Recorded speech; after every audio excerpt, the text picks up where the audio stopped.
Alan, you Let's got do this.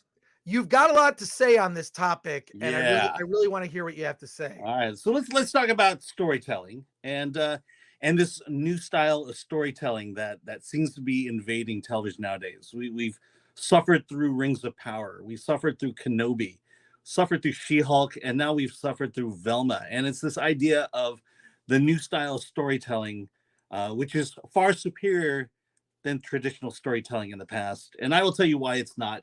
Uh, we'll just do this real fast. The differences between woke and traditional storytelling. Uh, Traditional storytelling is about connecting emotionally with your audience, and telling a story that people can relate to, and thereby gaining a broader audience to your story. Versus woke storytelling, which is basically lecturing an audience, judging them for not being a good person like me. And so that's the thing you get nowadays, is that you're being lectured to. That's to me what defines woke storytelling. You can have liberal ideas, you can have ideas that you don't agree with, but the whole point is I'm going to take my idea and tell it to you in a way that you can relate to. Versus woke storytelling, which says you're bad and here's why. The other thing is, traditional storytelling requires empathy. It requires the idea that I understand my audience, I understand where they're coming from, and I know how to connect with them and then tell them whatever message or story I want to tell them.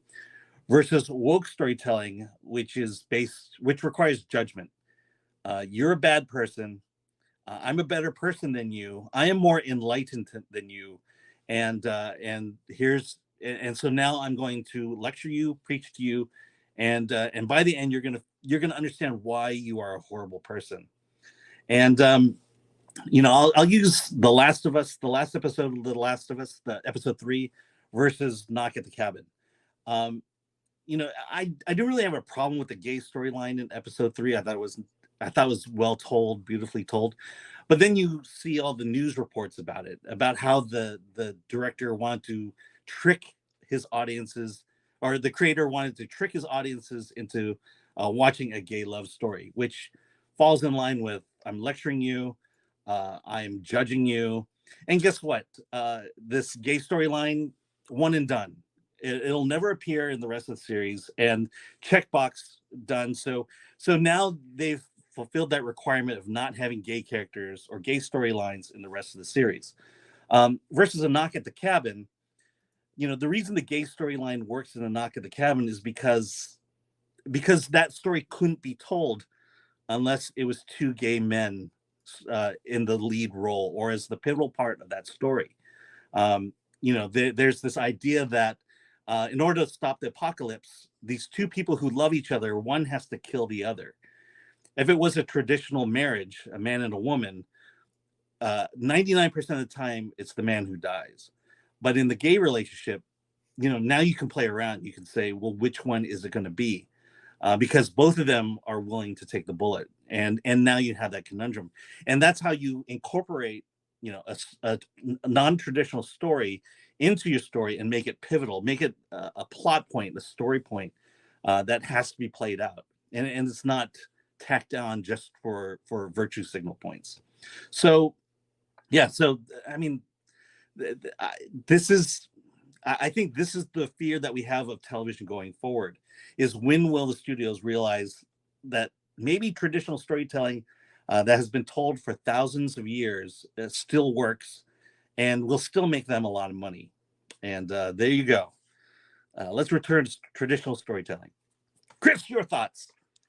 My thoughts are, I agree 100% that, and the chat has some great comments. They're just going to reflect a lot of what we're talking about. But yeah, I mean, getting back to the traditional storytelling, I think is what people want. I actually believe it's going to take 2 years. It's going to take 2 years for Hollywood to pivot back to that. So yeah, because they've already made all their woke films, and now something has to come along to tell them, hey, we're losing money here. We need to go back. We need to get real writers to write these stories and to mentor this new generation of writers. Let's go to the comment. But yeah, I just think it's going to take 2 years to change it. It's going to take 2 years to earn the trust of the audience back. But when you vilify half the audience and Mhm. tell them you're a bad person if you don't agree, that's I don't like it. It's very authoritarian.